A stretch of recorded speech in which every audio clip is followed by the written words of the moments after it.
Assalamualaikum warahmatullahi wabarakatuh.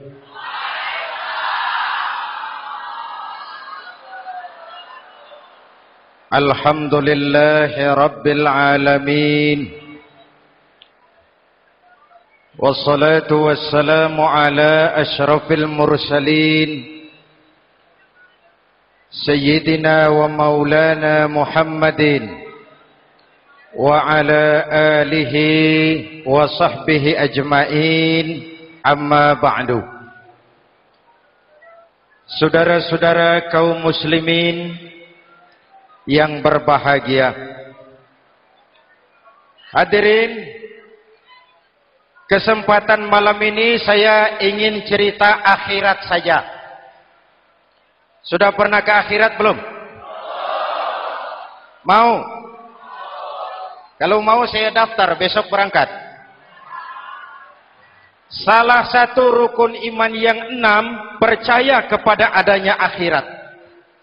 Satu saat alam ini akan hancur sehancur-hancurnya. Bumi, gempa, gunung, meletus, air laut tumpah ke darat. Planet-planet bertabrakan, halilintar menyambar, angin topan bertiup. Semua yang bernama hidup, mati, itu kiamat. Lalu kita akan dibangkitkan di padang mahsyar, dibangkitkan dari kubur kita masing-masing. Dan subhanallah, pada saat bangkit dari kubur itu, keadaan muka kita ini menurut satu riwayat berubah menurut amalan kita masing-masing. Jangan heran nanti ada yang dibangkitkan dari kuburnya itu mukanya berubah jadi muka tikus. Hebat sekali, badannya badan manusia, tangannya tangan manusia, mukanya muka tikus. Sebab apa? Sebab waktu di dunia amalannya amalan tikus. Apa amalan tikus itu? Suka menggeragoti barang yang disimpan rapi-rapi.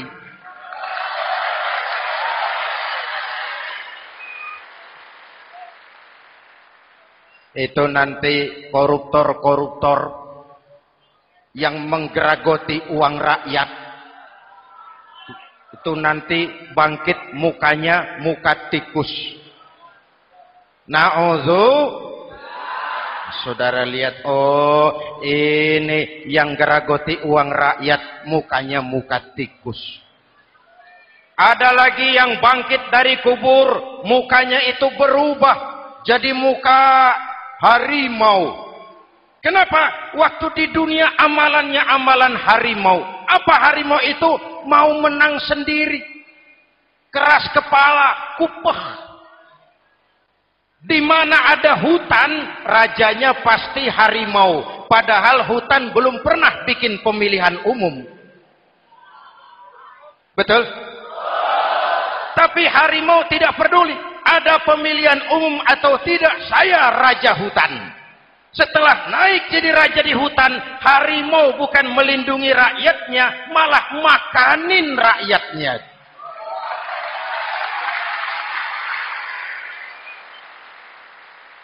Orang-orang yang mau benar sendiri. Ada lagi yang bangkit dari kubur gagah, mukanya muka ketek.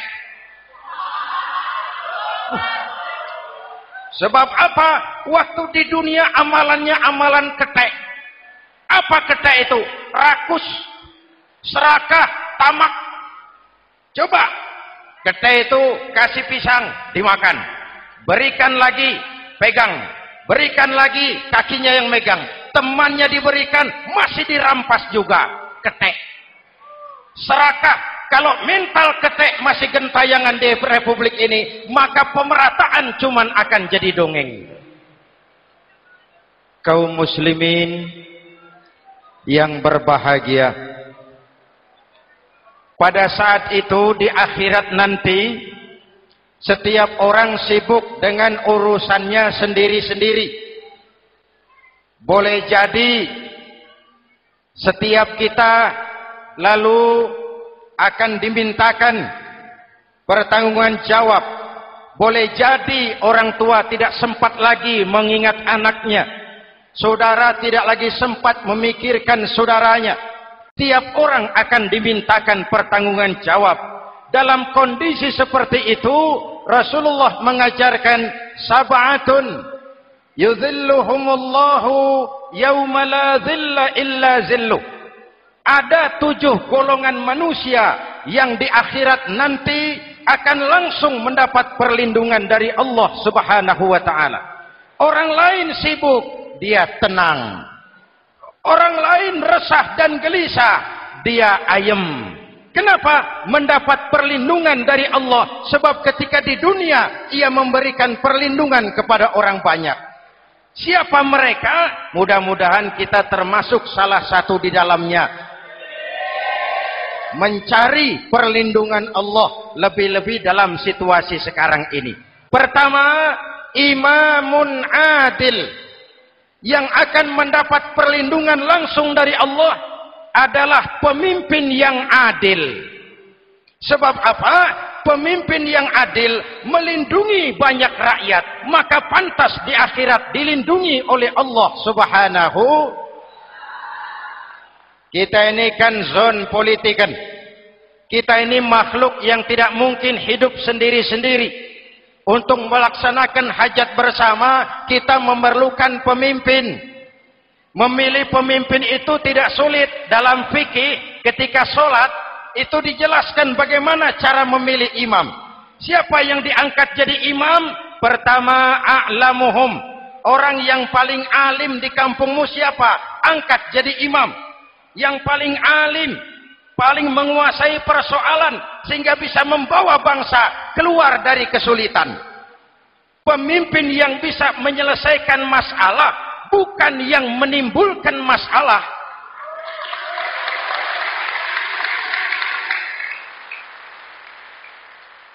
Apalagi kalau pemimpinnya jadi masalah, bagian dari masalah. Ini namanya pengurus jadi urusan.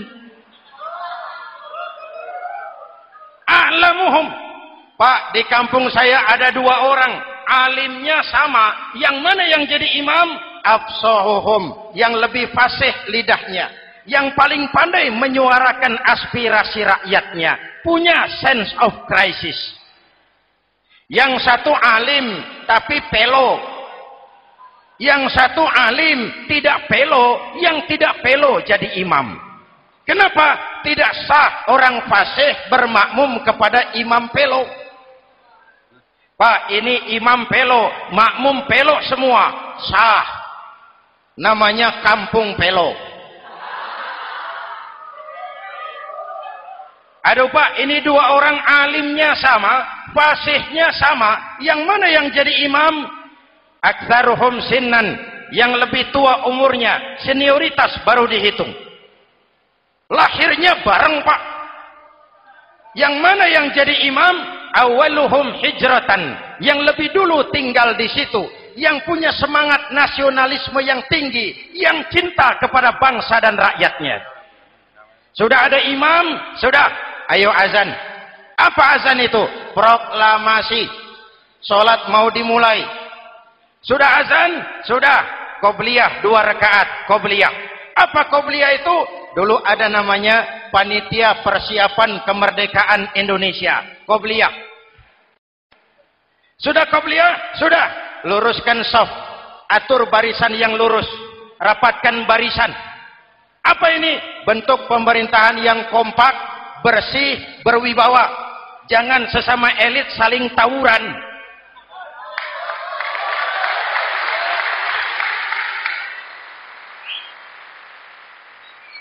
Luruskan shaf. Lalu shaf yang terdepan hendaknya diisi orang yang sedikit alim. Tidak perlu alim betul, sedikit alim. Maksudnya apa? Kalau imam keliru dia bisa tegur. Kalau imam salah dia bisa tegur.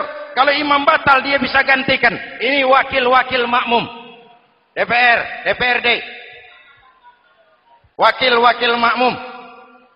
Sudah. Ayo imam, pimpin sholat. Sepakati dulu, kita mau sholat apa? Rakaatnya berapa? Surah yang mau dibaca apa? Pakai sujud tilawah apa tidak? Supaya makmum tidak kaget-kagetan. Rakyat harus dikasih tahu pemimpinnya mau kemana. Visinya apa? Supaya makmum ikutnya ikhlas. Jelas? Hadirin yang saya hormati, kita memerlukan pemimpin yang adil, yang menaungi rakyatnya, sehingga dengan demikian nanti mereka akan dinaungi langsung oleh Allah Subhanahu. Mudah-mudahan Allah memberikan kepada kita rakyat dan bangsa Indonesia ini pemimpin yang adil. Saya yakin perjalanan waktu akan mengantarkan kita di mana orang-orang akan terbuka topengnya sehingga akan jelas mana pembela rakyat, mana penyengsara rakyat.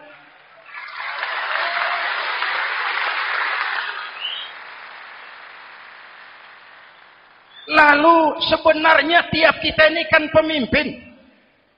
Pak Lurah pemimpin di kelurahannya, Pak Camat pemimpin di kecamatannya, kepala suami pemimpin di rumah tangganya, anak muda pemimpin bagi dirinya. Dan setiap kita akan dimintakan pertanggungan jawab tentang apa yang kita pimpin. Marilah setiap kita berusaha menjadi pemimpin yang adil. Satu. Yang kedua, syab nasya'a fi ibadatillah. Anak muda yang tekun beribadah kepada Allah. Amin. Remaja adalah masa depan kita semua. Akan bagaimana Republik Indonesia, bahkan akan bagaimana Islam di Republik Indonesia 20, 30, 40 tahun yang akan datang, anak-anak kita jawabannya. Jelas? Maka menghancurkan Islam tidak usah menyegel masjid, tidak usah menutup pesantren, tidak perlu melarang pengajian, cukup dengan meracuni remaja dan pemuda Islam, menjauhkan mereka dari agama dan ulama. Kalau mereka sudah jauh dari agama dan ulama, tinggal menunggu pergantian generasi.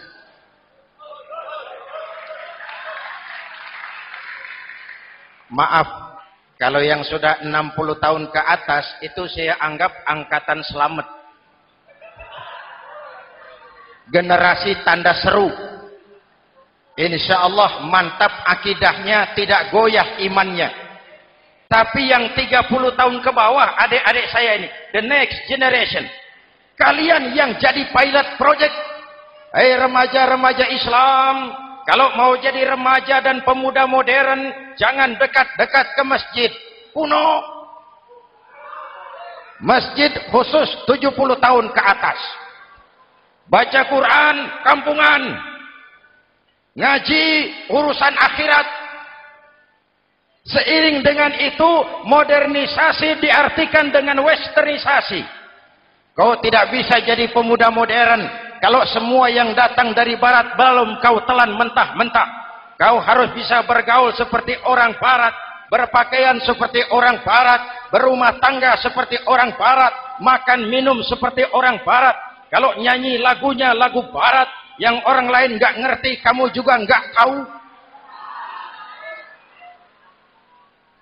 Mengalirlah narkoba dalam segala bentuknya.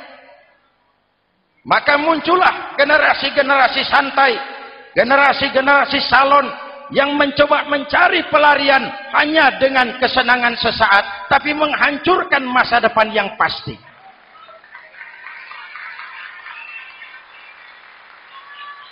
Maka mengalirlah free love, free sex, Samenleben, hidup bersama di luar nikah alias kumpul.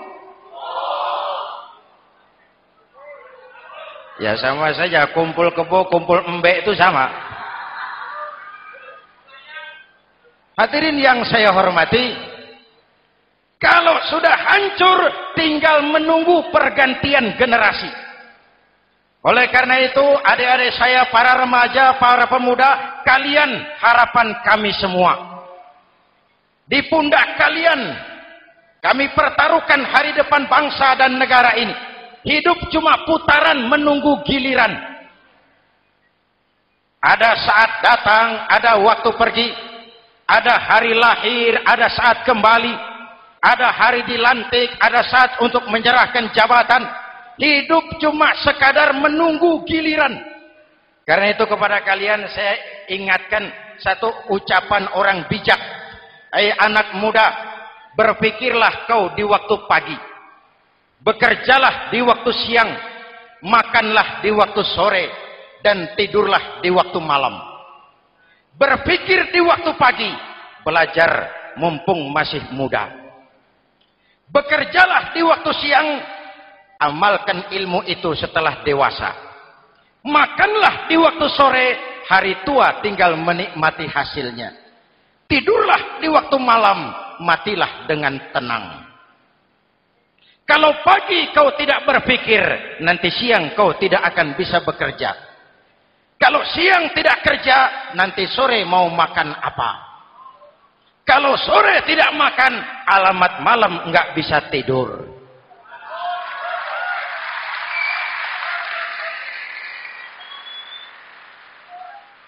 Kalau waktu remaja, waktu muda maunya santai-santai saja, dewasanya bingung. Kalau dewasanya bingung, hari tua terlunta-lunta. Kalau hari tua terlunta-lunta, matinya menteleng. Maka lebih baik makan singkong betulan daripada makan roti mimpi. Ayo, makan singkong betulan, makan roti mimpi, lebih bagus mana? Lebih bagus makan roti betulan. Kalau perlu, lebih baik sekolah sambil dagang koran, sekolah sambil parkir mobil, sekolah sambil semir sepatu, daripada petatang peteteng tanpa prospek hari depan yang ada artinya.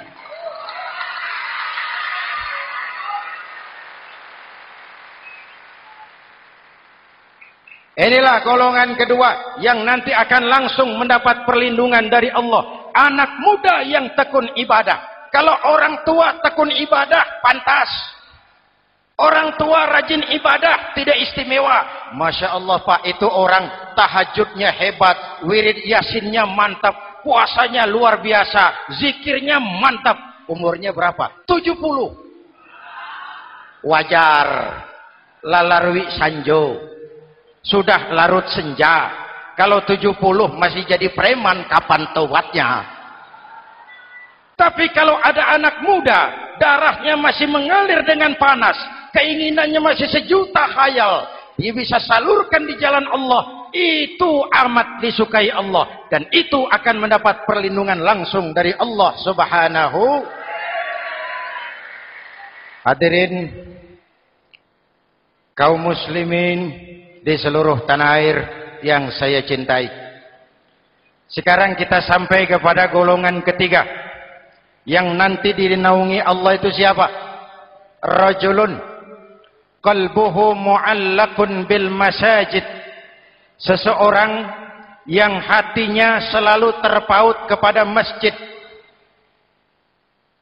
Masjid memang tempat melaksanakan sholat, tapi lebih dari itu dia adalah pusat kegiatan umat.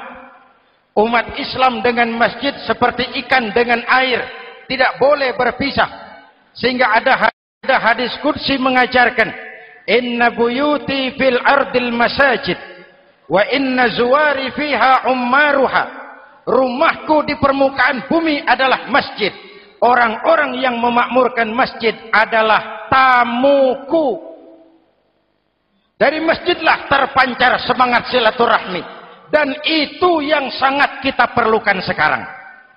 Di tengah-tengah kerentanan kita sebagai bangsa, masjid harus jadi lem perekat. Di sini siapapun yang datang mengucapkan Assalamualaikum. Betul? Menebarkan salam. Menebarkan rasa damai. Bersalaman.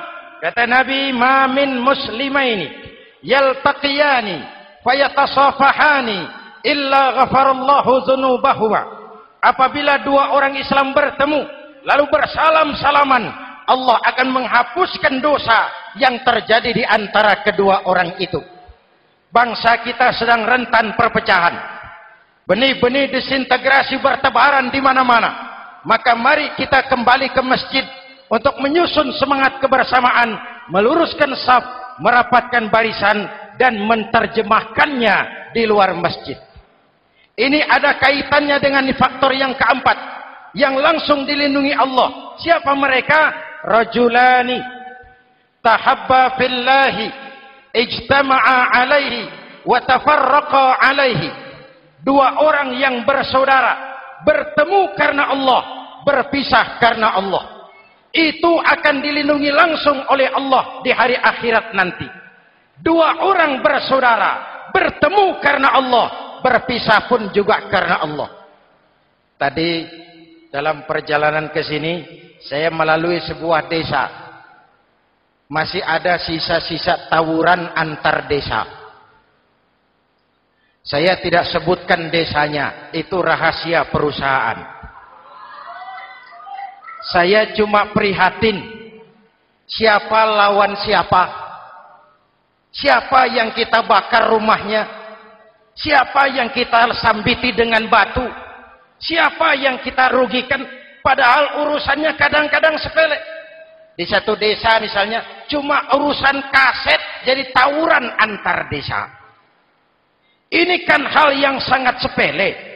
Padahal Nabi mengajarkan dengan keras, kalau dua orang Islam saling bertengkar, al-qatil wal maktul finnar. Yang membunuh dan yang dibunuh, dua-duanya neraka. Sahabat bertanya, "Ya Rasul, kalau yang membunuh masuk neraka, pantas. Kenapa yang dibunuh neraka juga?" Rasulullah senyum lalu berkata, "Yang dibunuh pun sudah punya niat membunuh. Cuma keduluan dibunuh. Andai kata tidak dibunuh, dia yang akan membunuh." Mari kita renungkan, kenapa sebagai bangsa kita seperti tercabut dari akar budaya kita. Kita jadi beringas, kita jadi brutal untuk hal yang sepele. Yang satu teriak Allahu Akbar, yang lain teriak Allahu Akbar. Siapa lawan siapa? Dulu Bung Tomo teriak Allahu Akbar, musuhnya londo. Sayyidina Hamzah, Khalid bin Walid teriak Allahu Akbar, yang dilawan kafir. Abu Jahal, Abu Lahab, Abu Sufyan. Sekarang si Ali lawan si Hasan, Hasan Allahu Akbar, Ali Allahu Akbar. Siapa lawan siapa?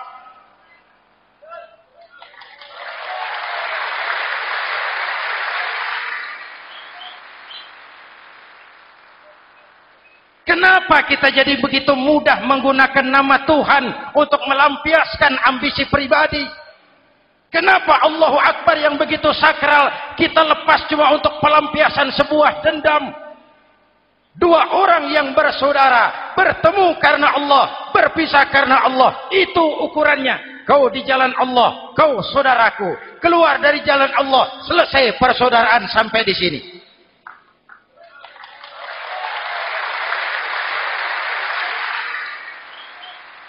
Hadirin, lewat mimbar ini saya kembali menekankan, mari kita pelihara kerukunan.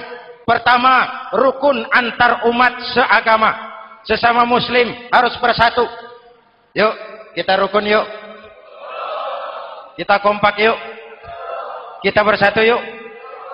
Sesama muslim, kaos boleh berbeda, boleh. Jaket boleh tidak sama, silakan. Paham politik boleh berbeda, boleh. Kau lewat sana, saya lewat sini, nanti kita ketemu di sana. Betul? Mari lapang dada menerima perbedaan, tetapi mengarah kepada satu tujuan yang sama. Walaupun bineka, kita ini tunggal. Seperti dilatih di masjid ini. Dua orang yang bersaudara, bertemu karena Allah, berpisah karena Allah.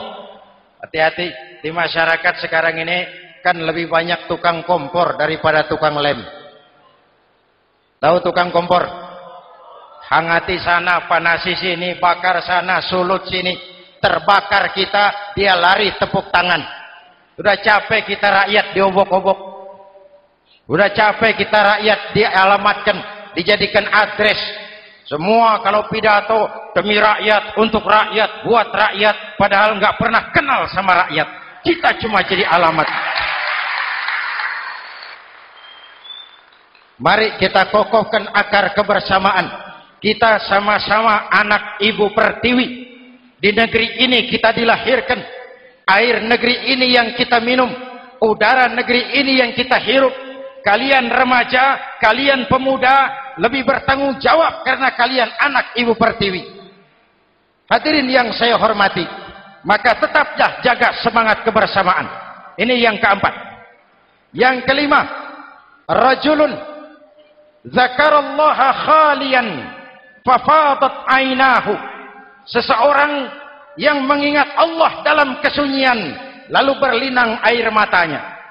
Tengah malam, dikala orang sedang tidur, dia bangun munajat. Gemersik tikar tersentuh tangan, laksana lambaian tangan malaikat maut datang hendak merenggut nyawa. Terbayang dosa yang pernah dia kerjakan, air mata berurai membasahi pipi tanpa terasa. Orang yang munajat semacam itu nanti langsung mendapat perlindungan dari Allah Subhanahu. Saya pernah baca hadis qudsi, merinding bulu kuduk saya mendengar hadis qudsi ini. Terbayang Indonesia saya, Indonesiaku, Indonesiamu, Indonesia kita semua. Apa kata Allah dalam hadis qudsi? Inni la ahammu bi'azabi ibadi. Kadang-kadang aku muak melihat tingkah laku manusia. Aku kepengen turunkan azab. Kalau azab turun di bumi, kita sudah merasakan banjir di mana-mana. Manado banjir, Sumatera Barat banjir, Jambi banjir, Bengkulu,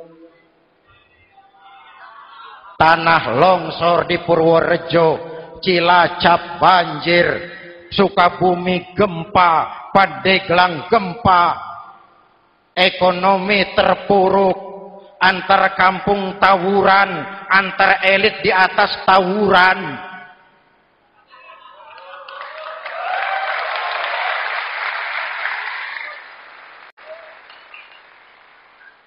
Hutang numpuk.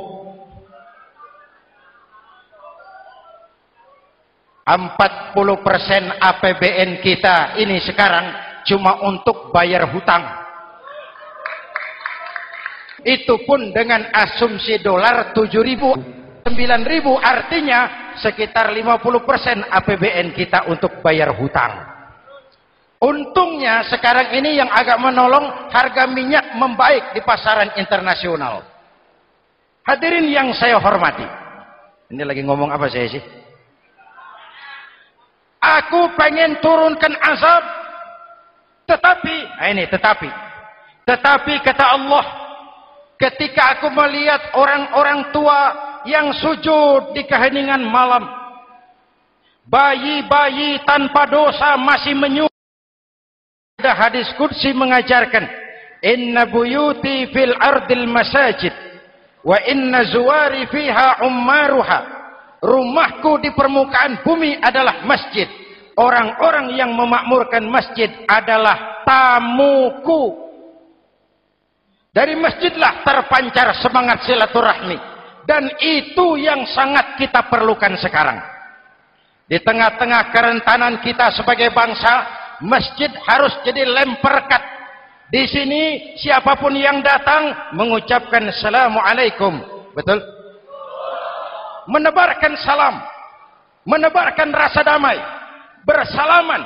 Kata Nabi, ma min muslimaini yaltaqiyani fayatasafahani illa ghafarallahu dzunubahuma.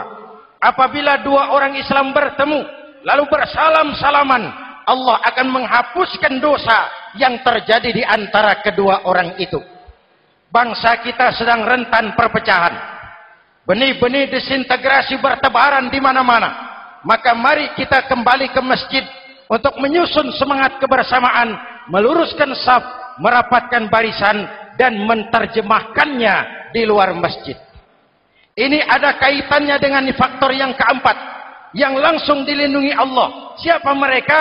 Rajulani tahabba fillahi ijtama'a alaihi wa tafarraqa alaihi. Dua orang yang bersaudara, bertemu karena Allah, berpisah karena Allah. Itu akan dilindungi langsung oleh Allah di hari akhirat nanti. Dua orang bersaudara, bertemu karena Allah, berpisah pun juga karena Allah. Tadi dalam perjalanan ke sini, saya melalui sebuah desa. Masih ada sisa-sisa tawuran antar desa. Saya tidak sebutkan desanya, itu rahasia perusahaan. Saya cuma prihatin, siapa lawan siapa?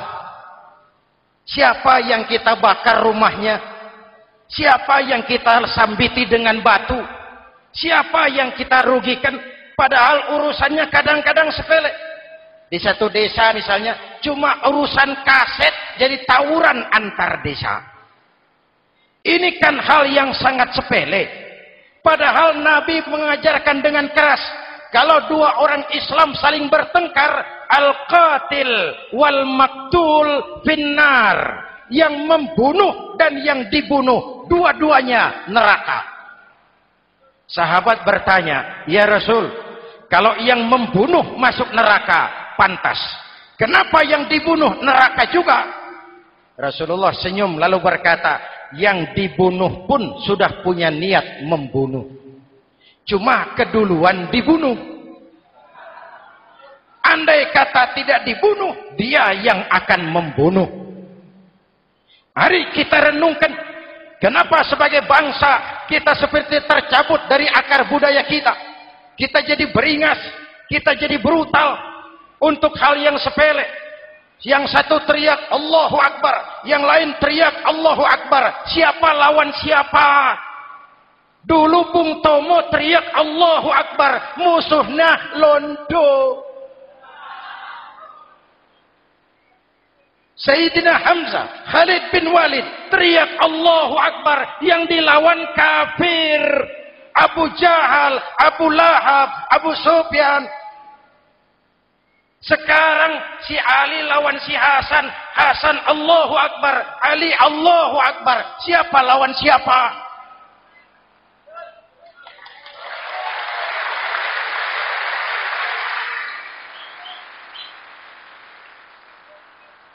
Kenapa kita jadi begitu mudah menggunakan nama Tuhan untuk melampiaskan ambisi pribadi? Kenapa Allahu Akbar yang begitu sakral kita lepas cuma untuk pelampiasan sebuah dendam? Dua orang yang bersaudara, bertemu karena Allah, berpisah karena Allah. Itu ukurannya. Kau di jalan Allah, kau saudaraku. Keluar dari jalan Allah, selesai persaudaraan sampai di sini.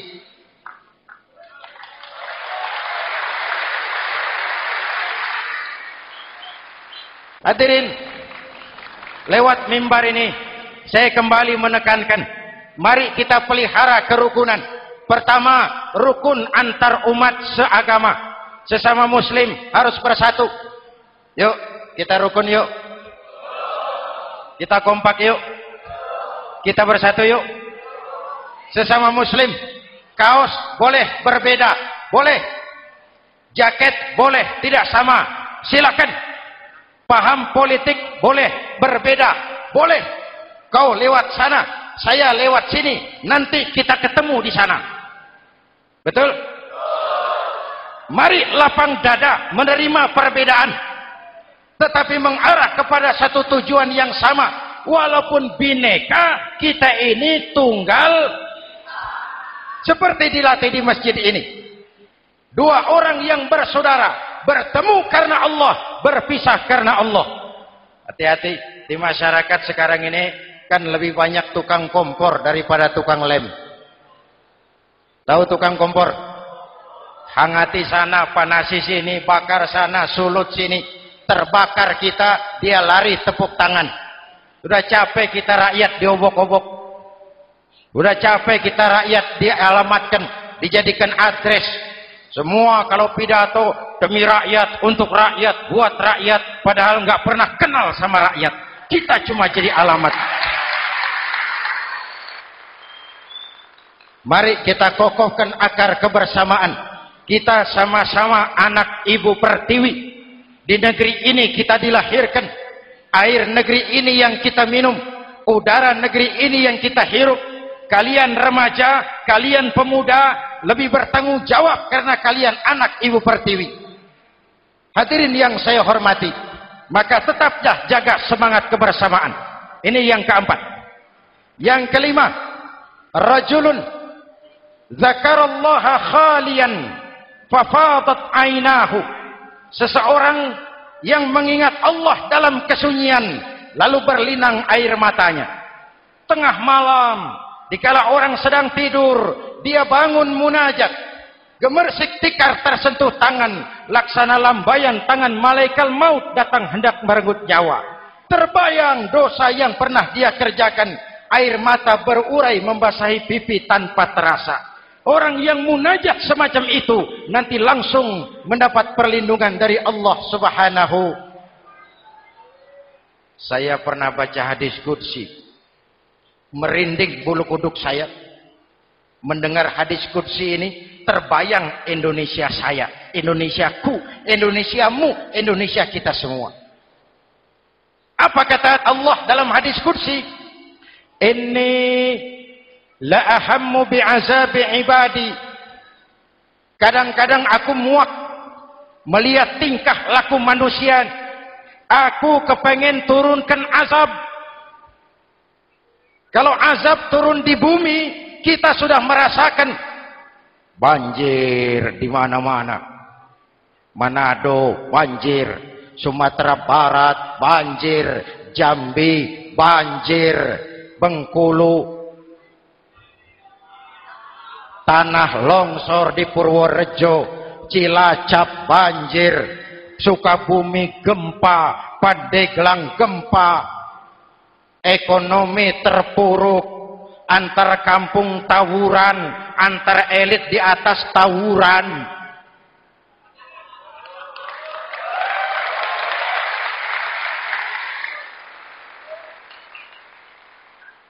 Hutang numpuk. 40% APBN kita ini sekarang cuma untuk bayar hutang. Itu pun dengan asumsi dolar 7.000, 9.000, artinya sekitar 50% APBN kita untuk bayar hutang. Untungnya sekarang ini yang agak menolong, harga minyak membaik di pasaran internasional. Hadirin yang saya hormati, ini lagi ngomong apa saya sih? Aku pengen turunkan azab, tetapi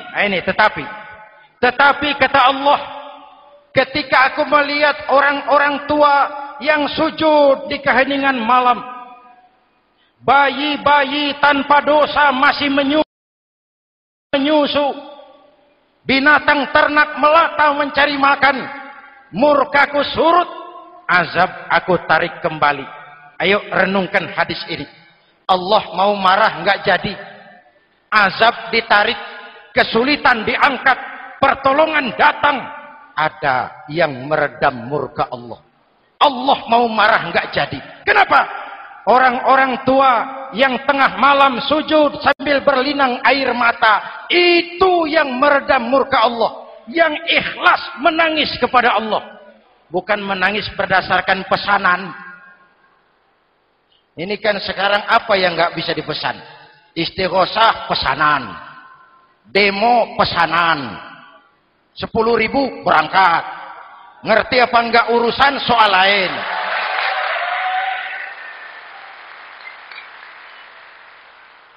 Jadi bukan demonstran, pekerja demo.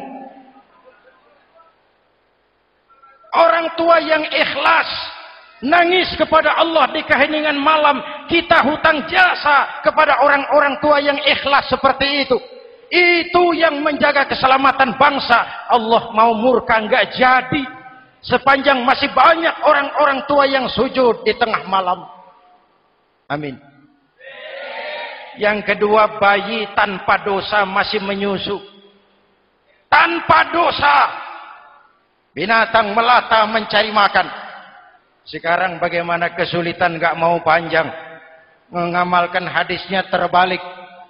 Yang disuruh itu orang tua tengah malam sujud. Bayi tanpa dosa nyusu. Sekarang ini orang tua tengah malam nyusu. Bayi tanpa dosa dibuang ke tempat sampah. Akibat pergaulan bebas, bayi tanpa dosa dibuang ke tempat sampah. Orang tua tengah malam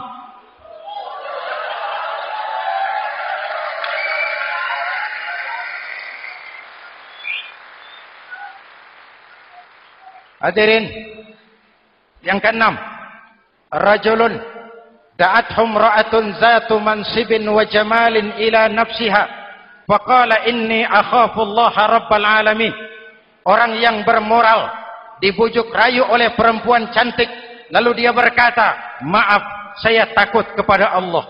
Orang bermoral yang merasakan kehadiran Allah dekat dalam hidup.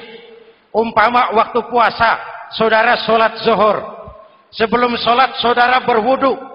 Ketika berkemur saudara korupsi. Sedikit airnya saudara minum. Jangankan polisi, teman wudu sebelah pun tidak tahu kalau waktu berkemur saudara korupsi. Kenapa kita tidak mau melakukan? Ada rasa malu kepada Allah. Ini yang perlu kita tumbuh kembangkan. Rasa malu kepada Allah subhanahu wa ta'ala. Yang ketujuh, rajulun tasaddaqa bi sadaqatin fa akhfaha. Orang yang bersedekah lalu disembunyikan sehingga tangan kiri tidak tahu apa yang diberikan oleh tangan kanan.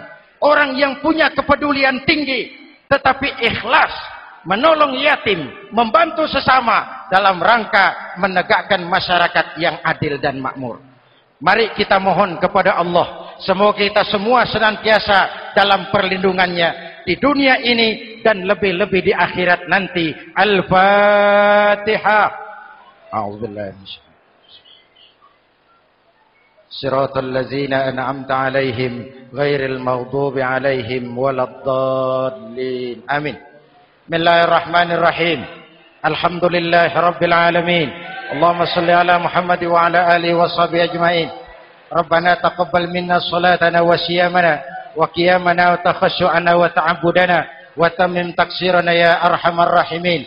Allahumma ja'alna minas su'ada'il maqbulin wa la taj'alna minal ashqiya'il mardudin. Rabbana zalamna anfusana wa illam taghfir lana wa tarhamna lanakunanna minal khasirin. Afdalu ma qultuhu ana wan nabiyyuna min qabli la ilaha illallah.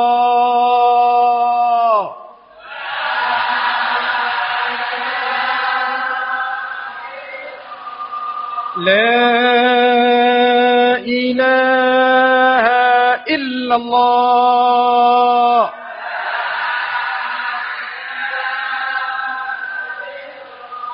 Muhammadur Rasulullah.